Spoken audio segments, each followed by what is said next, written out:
నమస్తే, welcome to సిరిపేపర్ news. ముందుగా headlines. హంద్రీనీవాకు నీటిని విడుదల చేసిన ముఖ్యమంత్రి నారా చంద్రబాబు నాయుడు రాయలసీమను రతనాల సీమగా చేస్తామని ధైర్యం వచ్చిందని వ్యాఖ్య. రైతు మిల్లర్ల ప్రతినిధులతో మంత్రి నాదెండ్ల మనోహర్ భేటీ. కేంద్ర ప్రభుత్వం దేశంలోని 5 రాష్ట్రాల నుంచి 50 లక్షల మెట్రిక్ టన్నుల ధాన్యం సేకరించేందుకు సిద్ధంగా ఉందని వెల్లడి. ఇంద్రకీలాద్రిపై ఘనంగా కొనసాగుతున్న ఆషాఢ మాససార భక్తులతో కిటకిటలాడిన ఇంద్రకీలాద్రి. సమస్య ఎదురైతే సవాలుగా తీసుకుని పనిచేసే మనస్తత్వం తనదని ముఖ్యమంత్రి నారా చంద్రబాబు నాయుడు అన్నారు. అసాధ్యమైన ప్రక్రియను సుసాధ్యం చేసిన ఘనత తమదే అని అన్నారు. రాయలసీమ రైతుల కుటుంబాల్లో మార్పు రావాలన్నదే తన లక్ష్యమని తెలిపారు. నంద్యాల జిల్లాలో పర్యటించిన సీఎం చంద్రబాబు నాయుడు హంద్రీనీవా ఫేజ్ 1 కాలువల విస్తరణ పనులు పూర్తి కావడంతో నీరును విడుదల చేశారు. జలహారతి ఇచ్చి జిల్లాలోని నందికొట్కూరు మండలం మాల్యాల పంపింగ్ స్టేషన్ లో 3 మోటార్లను ఆన్ చేశారు. ఈ సందర్భంగా ఏర్పాటు చేసిన బహిరంగ సభలో సీఎం చంద్రబాబు నాయుడు మాట్లాడుతూ తాను రాయలసీమలోనే పుట్టానని ఇక్కడే పెరిగానని గుర్తు చేసుకున్నారు. రాయలసీమ కరువు కష్టాలు ప్రజల బాధలు తనకు తెలుసని అన్నారు. అనంతపురంలో కరువు వస్తే గడ్డి తెచ్చి పశువులను కాపాడిన పార్టీ తమదని అన్నారు. రాయదుర్గం ఎడారిగా మారకుండా చర్యలు తీసుకున్నామని గుర్తు చేశారు. సీమ చరిత్రను తిరగ రాయాలని తొలిసారి ఆలోచించిన వ్యక్తి ఎన్టీఆర్ అని కొనియాడారు. హంద్రీనీవా గాలేరు నగరి తెలుగు గంగకు శ్రీకారం చుట్టింది ఎన్టీఆర్ అని అన్నారు. రాయలసీమకు నీరిచ్చాకే చెన్నైకు నీళ్లు ఇస్తానని ఎన్టీఆర్ చెప్పారని గుర్తు చేశారు. హంద్రీనీవాకు గతంలో తానే శ్రీకారం చుట్టానని తెలిపారు. హంద్రీనీవా నీరు 550 కిలోమీటర్లు ప్రవహించి చిత్తూరు కుప్పం వరకు వెళ్తాయని అన్నారు. హంద్రీనీవా ద్వారా 6 లక్షల ఎకరాలకు సాగునీరు అందుతుందని అన్నారు. మాల్యాల ద్వారా సుమారు 4 టీఎంసీల నీరు తీసుకు వెళ్లవచ్చని ఆయన తెలిపారు. సీమని మార్చేది ఒక్క నీరు. అదే సమయంలో దీన్ని బలంగా నేను నమ్ముతున్నా. నేను ఈ ప్రాంతంలోనే పుట్టాను, ఈ ప్రాంతంలోనే పెరిగాను. రాయలసీమ కరువు తెలిసిన వ్యక్తిని, కష్టాలు తెలిసిన వ్యక్తిని ఈ రాయలసీమ చరిత్ర తిరగ రాయగలుగుతామని ఆలోచించిన ఒకే ఒక వ్యక్తి నందమూరి తారక రామారావు గారు. ఒకప్పుడు రాయలసీమకు నీళ్లు రావన్నారు, కొంతమంది రాజకీయాలు చేశారు. ఇప్పుడే కేశవ్ గారు చెప్పినట్టు ఇక్కడ పెత్తందారులు ఉన్నారు, అందరూ పేదరికంలో ఉండాలి, కొంతమంది మాత్రం పెత్తనం చేయాలి. కానీ ఈ రాయలసీమను బాగు చేయాలని ఎప్పుడు ఆలోచించలేదు. ఆ రోజు ఎన్టీ రామారావు గారు ముఖ్యమంత్రి అయినప్పుడు హంద్రీనీవా, గాలేరు నగరి, తెలుగు గంగ ఇలాంటి ప్రధానమైన ప్రాజెక్టులకు శ్రీకారం చుట్టిన ఒక ఉన్నతమైన నాయకుడు ఎన్టీఆర్ అని మరొక్కసారి మీ అందరికీ విజ్ఞప్తి చేస్తున్నా. ఆ రోజు ఇందిరాగాంధీ గారు Maharashtra CM, Karnataka CM, Tamil Nadu CM అయినటువంటి ఎంజీఆర్ సమక్షంలో చెన్నైకి నీళ్లు ఇవ్వాలంటే కాదు, నా రాయలసీమకు నీళ్లు ఇచ్చిన తర్వాత చెన్నైకి నీళ్లు ఇస్తానని చెప్పిన ఏకైక నాయకుడు నందమూరి తారక రామారావు గారు అని చెప్పి నేను మీకు తెలియజేస్తున్నా. అక్కడ నుంచి ప్రారంభమైంది. నేనే 1995లో ఉరవకొండలో హంద్రీనీవాకి ప్రారంభం చేశాను, శ్రీకారం చుట్టాను. ఇది మామూలు ప్రాజెక్టు కాదు. అందరూ అనుకున్నారు ఇది అసాధ్యం. 554 కిలోమీటర్లు ఇక్కడ బయలుదేరి నేరుగా చిత్తూరుకి వెళ్తుంది, ఇంకో పక్క కుప్పానికి వెళ్తుంది. ఇంత దూరం ఉండే ప్రాజెక్ట్ ఎక్కడా లేదు. కానీ ఈరోజు మీరు చూస్తే నేను ముఖ్యమంత్రి అవుతానే కాలువలు వెడల్పు చేయకపోతే చివరి భూములకు నీళ్లు పోవనే ఉద్దేశంతో 3,890 కోట్ల రూపాయలు శాంక్షన్ చేసి 100 రోజుల్లో పనులు పూర్తి చేసి ఈరోజు పంపులు ఆన్ చేశాను. 10-15 రోజుల్లో చివరి వరకు నీళ్లిచ్చి అన్ని చెరువులు నింపే బాధ్యత నేను తీసుకుంటానని చెప్పి మీ అందరికీ హామీ ఇస్తున్నా. ఇది పూర్తయితే దగ్గర మీరు ఒక్కసారి చూస్తే 6 లక్షల ఎకరాలకు సాగునీరిచ్చే పరిస్థితి వస్తుంది. ఇది ఈ పార్టీకి రాయలసీమ పైన ఉండే కమిట్మెంట్ అని చెప్పి కూడా నేను మీకు తెలియజేస్తున్నా. ఆంధ్రప్రదేశ్ రాష్ట్రానికి కేటాయించిన లక్ష్యాల ప్రకారం కేంద్రానికి కస్టమ్ మిల్లింగ్ రైస్ 10% బ్రోకెన్ బియ్యంతో సరఫరా చేసేందుకు రైస్ మిల్లర్లు సిద్ధం కావాలని రాష్ట్ర మంత్రి నాదెండ్ల మనోహర్ పిలుపునిచ్చారు. కేంద్ర ప్రభుత్వం దేశంలోని 5 రాష్ట్రాల నుంచి 50 లక్షల మెట్రిక్ టన్నుల ధాన్యం సేకరించేందుకు సిద్ధంగా ఉందని వెల్లడించారు. కానూరులోని సివిల్ సప్లై కార్యాలయంలో మంత్రి నాదెండ్ల మనోహర్ అధ్యక్షతన రైస్ మిల్లర్ల ప్రతినిధులతో జరిగిన సమావేశంలో మంత్రి మనోహర్ మాట్లాడుతూ తూర్పుగోదావరి, పశ్చిమ గోదావరి, కోనసీమ, ఏలూరు జిల్లాలో 10,000 మెట్రిక్ టన్నుల ధాన్యాన్ని కేంద్ర ప్రభుత్వం నిబంధనల ప్రకారం సేకరించడం ద్వారా పైలట్ ప్రాజెక్టు విజయవంతమైందని తెలిపారు. ఆంధ్రప్రదేశ్ రాష్ట్రంతో పాటు హర్యానా, పంజాబ్, ఛత్తీస్గఢ్, ఒడిశా రాష్ట్రాల నుంచి 10% బ్రోకెన్ రైస్ ను సేకరించేందుకు లక్ష్యాలు ఇచ్చారని ఆయన వివరించారు. ఈ నేపథ్యంలో రాష్ట్రం నుంచి custom milling rice 10% broken rice ను కేంద్రానికి సరఫరా చేసేందుకు రైస్ మిల్లర్లు వారి యొక్క సంసిద్ధతను స్పష్టమైన ప్రతిపాదనల ద్వారా తెలియచేయాలని ఆయన సూచించారు. ఇతర రాష్ట్రాలతో పోటీపడి బియ్యం అందజేయడంలో ఈ అవకాశాన్ని సద్వినియోగం చేసుకోవాలని మంత్రి రైస్ మిల్లర్లకు పిలుపునిచ్చారు.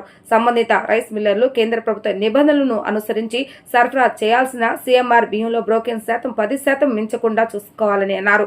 నిబంధనల మేరకు రైస్ మిల్లులు అవసరమైన టెస్టింగ్, ప్యాకింగ్, ట్రాన్స్పోర్ట్ ఏర్పాట్లు ముందుగానే పూర్తి చేసి ఇచ్చిన గడువులోగా సరఫరా చేయాలని ఆయన సూచించారు.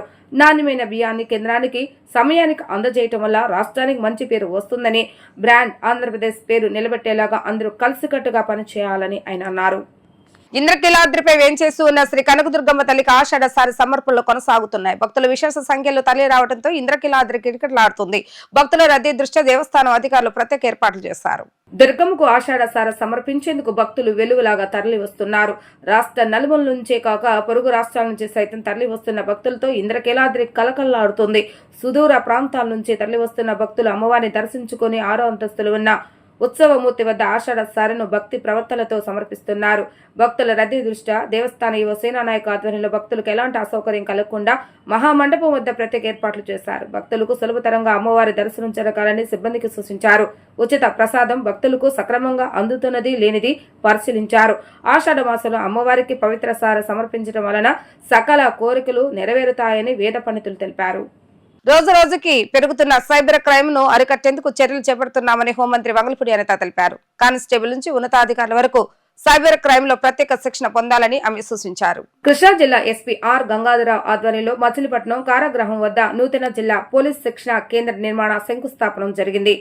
ముఖ్య అతిథులుగా ఆంధ్రప్రదేశ్ హోంశాఖ మంత్రి వంగలపూడి అనిత, భూగర్భ గనుల ఎక్సైజ్ శాఖ మంత్రి కొల్లు రవీంద్ర పాల్గొన్నారు. ఈ సందర్భంగా వారు శంకుస్థాపన కార్యక్రమాన్ని చేపట్టారు.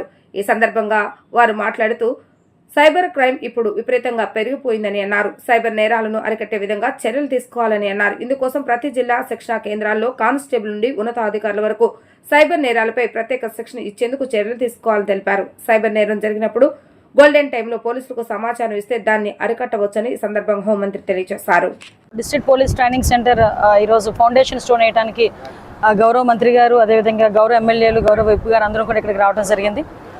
అయితే అన్ని చోట్ల ఈరోజు నిన్న జగన్మోహన్ రెడ్డి గారు ప్రెస్ మీట్ చూసిన తర్వాత అంటే సాధారణంగా మాట్లాడేటప్పుడు ఒక ఎంత ఏదో అంటారు కదా, ఒక సెల్ఫ్ రెస్పెక్ట్ ఒకటి, నెక్స్ట్ మనం మాట్లాడిన దాంట్లో నిజం ఎంత అన్న దాని మీద కూడా ఎంతో కొంత అవగాహన తెచ్చుకొని మాట్లాడతారు ఏ రాజకీయ నాయకుడైనా కూడా. అటువంటి రాజకీయ నాయకుడు కాకుండా కేవలం బురద జల్లాలి అన్న నేపథ్యంలో మాట్లాడాడు. అతను ఏం చేశాడంటే ప్రజాస్వామ్యం గురించి మాట్లాడాడు. నేను ప్రజాస్వామ్యం గురించి మాట్లాడేటప్పుడు ఒకటే చెప్తా, ఆయన ముఖ్యమంత్రిగా ఉండేటప్పుడు ప్రతిపక్ష నాయకుడు ఇంటికి తాడులు కట్టిన వాడు కూడా ఈరోజు ప్రజాస్వామ్యం గురించి మాట్లాడుతున్నాడు. ప్రతిపక్ష నాయకుడిని బయటకు రానివ్వకుండా ఎయిర్పోర్ట్లోని అడ్డగించి వాళ్ళ వైసీపీ గూండాలతోని నానా మాటలు మాట్లాడించి, బూతులు మాట్లాడించి ఎయిర్పోర్ట్లోంచి బయటకు కూడా రానివ్వకుండా చేసిన వాడు ఈరోజు ప్రజాస్వామ్యం గురించి మాట్లాడుతున్నాడు. అదేవిధంగా ఈరోజు చంద్రబాబు నాయుడు ముఖ్యమంత్రి చేసిన వ్యక్తిని తిరుపతి ఎయిర్పోర్ట్లో ఆపారు, విశాఖపట్నం ఎయిర్పోర్ట్లో ఆపారు, రామతీర్థాలు వెళ్తూ ఉంటే నడి రోడ్డు మీద కూర్చునే పరిస్థితి తీసుకొచ్చారు, కనీసం అక్కడ కూడా పోనివ్వలేదు. ఇంకా మేమైతే ఇంక సరే ఇక్కడ కూర్చున్న ప్రతి ఒక్కరం కూడా కేసులు మా మీద పెట్టి మమ్మల్ని భయభ్రాంతులు చేయడానికి ప్రయత్నించిన వాళ్ళు. అతి ముఖ్యంగా ప్రజాస్వామ్యం గురించి మాట్లాడుతుంటే ఇందాకే గౌరవ మంత్రి గారు కూడా గుర్తు చేశారు, మా మీద ఎస్సీఎస్ మీద కూడా ఎస్సీ అట్రాసిటీ కేసు పెట్టే పరిస్థితి ఈరోజు వచ్చిన పరిస్థితి నుంచి ఈరోజు ఆయన ప్రజాస్వామ్యం గురించి మాట్లాడటం. లాస్ట్ టైం మీ అందరికీ తెలుసు, సోషల్ మీడియా విషయంలో కూడా మహిళల గురించి నోటుకొచ్చినట్టు మాట్లాడితే వాళ్ళ మీద ఎటువంటి చర్యలు తీసుకున్నామో కూడా మీకు తెలుసు. నిన్నగాక మొన్న కూడా మనకి ప్రసన్న కుమార్ రెడ్డి గారి మీద కూడా ఆల్రెడీ కేసు ఫైల్ చేస్తున్నాము. దాని మీద కూడా ఎంక్వైరీ జరుగుతుంది. ఒకటి మాత్రం నిజమండి, ఈరోజు నేను ఒకటే కోరుకుంటున్నానండి, భారత సంస్కృతిలో ముఖ్యమైన భాగం ఏంటంటే మహిళలను గౌరవించడం. భారతీయులుగా పుట్టి బేసిక్ రూల్ని కూడా పాటించకుండా నోటుకు వచ్చినట్టు మాట్లాడుతున్నారంటే వాళ్ళకి అసలు సొసైటీలో ఉండే అర్హత కూడా లేదు. ఫస్ట్ ఆఫ్ ఆల్ సొసైటీలో ఉండే అర్హత లేదు. వరుసగా చెల్లాను వాళ్ళని కూడా నోటుకు వచ్చినట్టు మాట్లాడుతున్నా వాళ్ళు తప్పు అని మాట్లాడరు. అంటే అఫ్కోర్స్ సొంత చెల్లి కట్టుకున్న చీరను కూడా కామెంట్ చేసిన వ్యక్తి జగన్మోహన్ రెడ్డి. అటువంటి వ్యక్తి దగ్గర నుంచి మేము కొంచెం మంచి అన్నది వస్తుంది అనుకోవడం కూడా మా వెరితనం అది. సో మేము అటువంటిది ఏం ఆశించట్లేదు. డెఫినెట్గా మహిళల గురించి కించపరిచే విధంగా మాట్లాడడం కానీ ఈ విధంగా సోషల్ మీడియాలోని కూడా బూతులు మాట్లాడే సంస్కృతి ఉన్న వాళ్ళ మీద కూడా చట్టపరమైన చర్యలు తీసుకుంటాం. ప్రపంచంలోని అతిపెద్ద కంపెనీలు అమరావతి క్వాంటమ్ వ్యాలీకి క్యూ కడుతున్నాయని AP biodiversity chairman Nelaipalem Vijay Kumar అన్నారు. అమరావతి క్వాంటమ్ వ్యాలీ చరిత్ర సృష్టించడం ప్రారంభించిందన్నారు. IBM, TCS భాగస్వామ్యంతో ప్రారంభమైన క్వాంటమ్ వ్యాలీ ప్రస్థానం మైక్రోసాఫ్ట్ రాకతో 100 రెట్లు పెరుగుతుందని పేర్కొన్నారు. మైక్రోసాఫ్ట్ లాంటి కంపెనీ పెట్టుబడులు పెడతామని చెప్పడం హర్షణీయమని, మిగతా కంపెనీలు కూడా అమరావతికి క్యూ కడతాయని తెలిపారు. గత ప్రభుత్వం క్వాంటమ్ వ్యాలీని ఆంధ్రప్రదేశ్ లో ఏర్పాటు చేయాలని కేంద్ర ప్రభుత్వాన్ని అసలు అడగలేదని విజయ్ కుమార్ దుయ్యబట్టారు. ప్రపంచ ప్రఖ్యాతిగాంచిన, ఇంకా చెప్పాలంటే ప్రపంచపు నెంబర్ 1 సాఫ్ట్వేర్ కంపెనీ అయిన మైక్రోసాఫ్ట్ ఆంధ్రప్రదేశ్కి వస్తుంది. నిన్నే మనం అన్ని పేపర్లో చూసుంటాం. మైక్రోసాఫ్ట్ కంపెనీ ఆంధ్రప్రదేశ్కి అమరావతికి వస్తుంది. ఇది మొన్నటి IBM కంపెనీ వస్తుందని మనం 2-3 నెలల క్రితం క్వాంటమ్ వ్యాలీ గురించి చెప్పిన తర్వాత ఇంకొక విషయం, ఇలా పెద్ద కంపెనీలు, ప్రపంచంలోనే అతిపెద్ద కంపెనీలు క్వాంటమ్ వ్యాలీకి వస్తున్నాయి. అమరావతి క్వాంటమ్ వ్యాలీ AQV అని దానికి మధ్య అబ్రివేషన్ కూడా పెట్టారు, AQV అమరావతి క్వాంటమ్ వ్యాలీ అని. సో అమరావతి క్వాంటమ్ వ్యాలీ చరిత్ర సృష్టించడం ప్రారంభించింది. IBM, TCS యొక్క భాగస్వామ్యంతో మొదలైన AQV అమరావతి క్వాంటమ్ వ్యాలీ ప్రస్థానం ఈరోజు మైక్రోసాఫ్ట్ వస్తాను అని చెప్పడంతో ద్విగుణీకృతం కాదు కదా, 100 రెట్లు పెరిగింది. అసలు దీని వెనకాల ఒక్క క్షణం వెళ్తే, అమరావతి లాంటి ఇంకా రాజధాని పూర్తిగా మనం కట్టుకోక ముందే ఒక మైక్రోసాఫ్ట్ లాంటి కంపెనీ నేను ఇక్కడ వచ్చి పెట్టుబడి పెడతాను అని చెప్పడం అసలు మనం ఊహిస్తామా? సాధ్యమేనా? 1 సంవత్సరం క్రితం అయితే అసలు మనం ఆలోచించుంటామా? మన జగన్మోహన్ రెడ్డి గారు శ్మశానం చేసి ఉన్న ఆ సమయంలో 1 సంవత్సరం తర్వాత 2025లో మైక్రోసాఫ్ట్ వస్తుంది, IBM వస్తుంది, TCS వస్తుంది, అమరావతికి అని చెప్పుంటే నవ్వుండేవాళ్ళు. కానీ నిజం, ఈరోజు అది నిజం.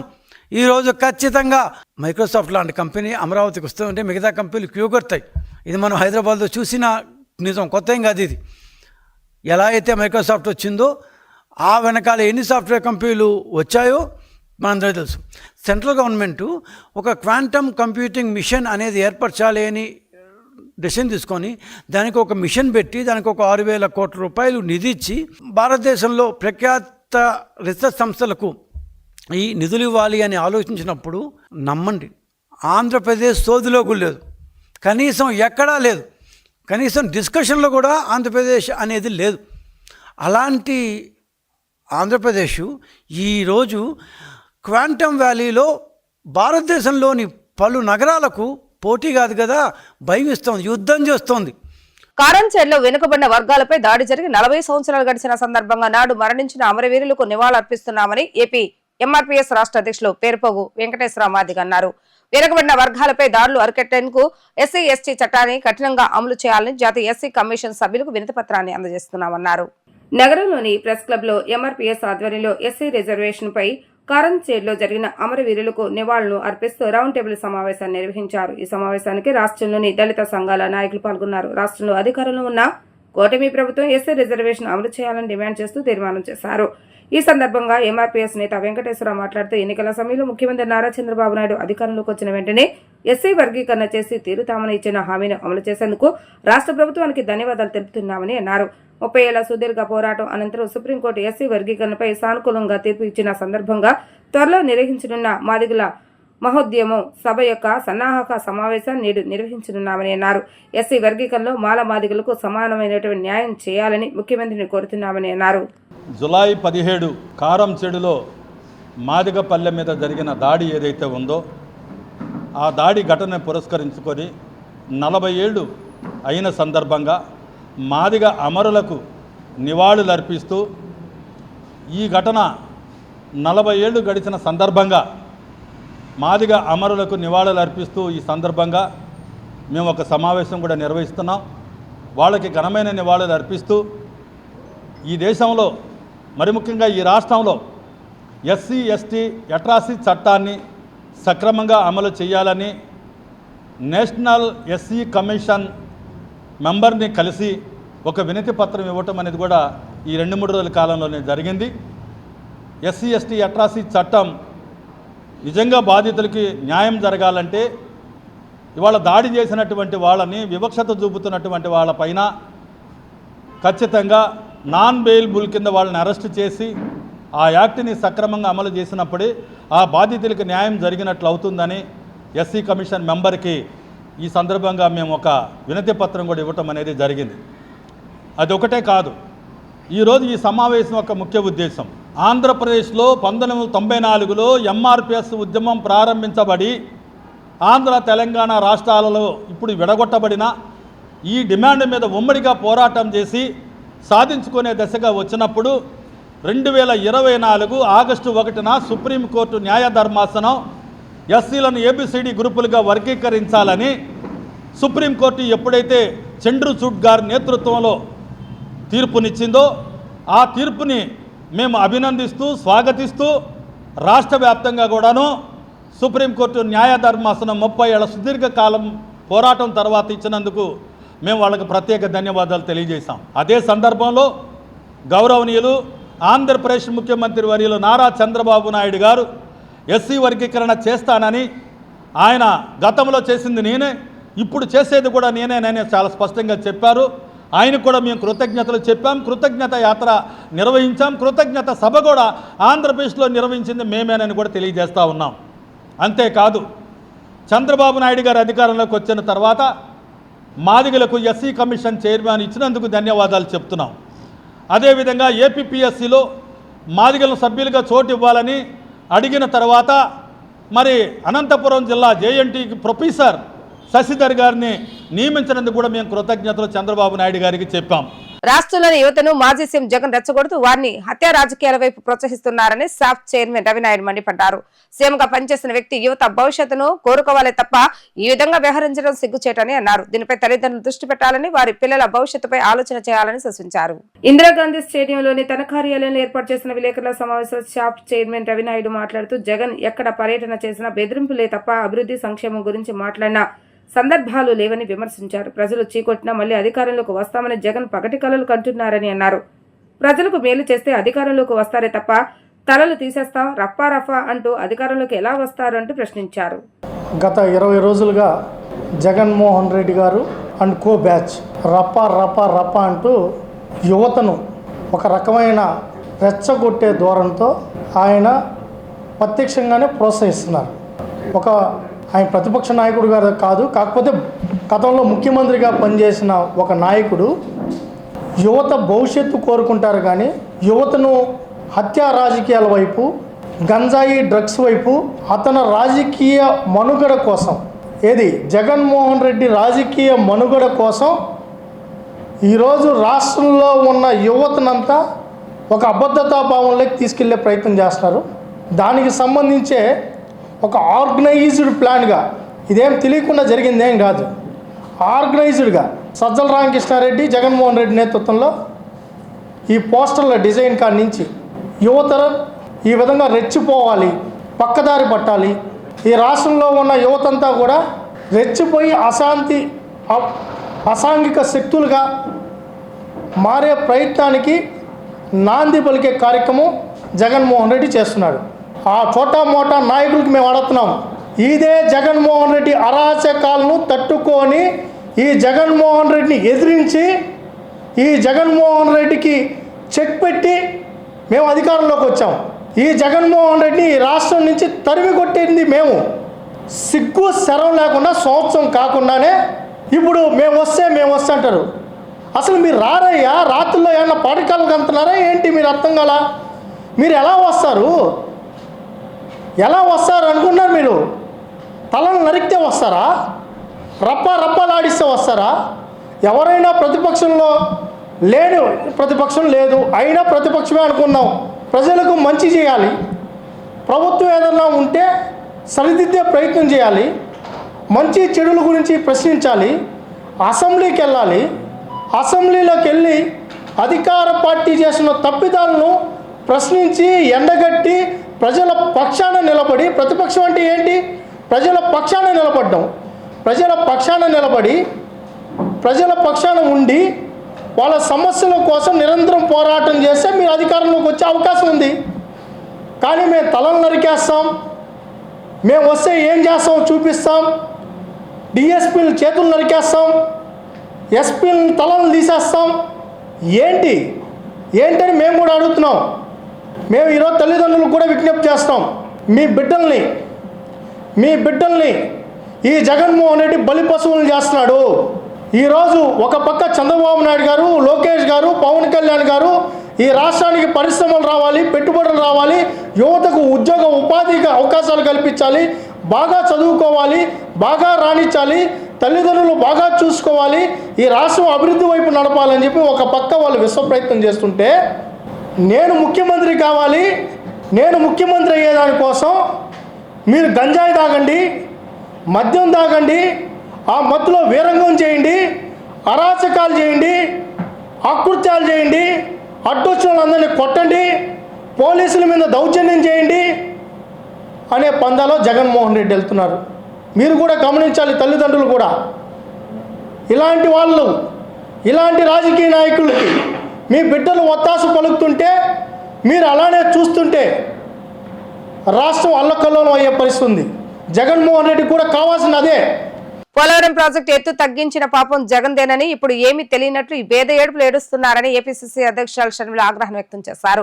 వైఎస్ఆర్ కొడుకై ఉండే 5 ఏళ్ల పోలవరం ప్రాజెక్టులో తట్టెడు మట్టి తీశారని ప్రశ్నించారు. మహానేత ఆశయ సాధకుడే అయితే పోలవరంపై ఎందుకు నిర్లక్ష్యం చేస్తారని పీసీసీ అధ్యక్షురాలు షర్మిల ఓ ప్రకటనలో నిందిస్తారు. 2022లో పోలవరం నీటి నిల్వ సామర్థ్యం 41.15 మీటర్లకు కుదించిన పాపం గత వైసీపీ ప్రభుత్వానికి కాదా? అంచనా వ్యయాన్ని 55,000 కోట్ల నుంచి 37,000 కోట్లకు కుదించలేదా? బీజేపీకి అమ్ముడు పోయి మోడీ కోసం పోలవరం ప్రయోజనాలు తాకట్టు పెట్టి ఇప్పుడు ప్రాజెక్టు ఎత్తు 45.72 మీటర్లకు పెంచడం కోవటం పేద ఏడుపులే అని షర్మిల ఎద్దేవా చేశారు. పోలవరం ప్రాజెక్టును చంపేసి బనకచర్ల రెగ్యులేటర్ అనుసంధాన పథకాన్ని కట్టాలనుకుంటున్నారా అని సీఎం చంద్రబాబు నాయుడు ఆమె ప్రశ్నించారు. చంద్రబాబు నాయుడు అవినీతి వ్యూహం బనకచర్ల అని ఆరోపించారు. పెండింగ్ ప్రాజెక్టులకు సుమారు 40,000 కోట్లు ఖర్చు చేస్తే 50 లక్షల ఎకరాలకు సాగునీరు, 1 కోటి మందికి త్రాగునీరు అందుతాయని తెలిపారు. పాత డిపిఆర్ ప్రకారమే 45.72 మీటర్లు కాంటూరులోనే పోలవరం నిర్మాణం జరపాలని ప్రభుత్వాన్ని షర్మిల డిమాండ్ చేశారు. వార్తలు ముగించే ముందు హెడ్లైన్స్ మరొకసారి. హంద్రీనివాకు నీటిని విడుదల చేసిన ముఖ్యమంత్రి నారా చంద్రబాబు నాయుడు, రాయలసీమను రతనాల సీమగా చేస్తామనే ధైర్యం వచ్చిందని వ్యాఖ్య. రైతు మిల్లర్ల ప్రతినిధులతో మంత్రి నాదెండ్ల మనోహర్ భేటీ. కేంద్ర ప్రభుత్వం దేశంలోని 5 రాష్ట్రాల నుంచి 50 లక్షల మెట్రిక్ టన్నుల ధాన్యం సేకరించేందుకు సిద్ధంగా ఉందని వెల్లడి. ఇంద్రకీలాద్రిపై ఘనంగా కొనసాగుతున్న ఆషాఢ మాససార భక్తులతో కిటకిటలాడిన ఇంద్రకీలాద్రి. ఇవి ఈ రోజు వార్తా విశేషాలు. మరలా తిరిగి ప్రసారమే వార్తలు మళ్ళీ కలుద్దాం. అంతవరకు సెలవు, నమస్కారం.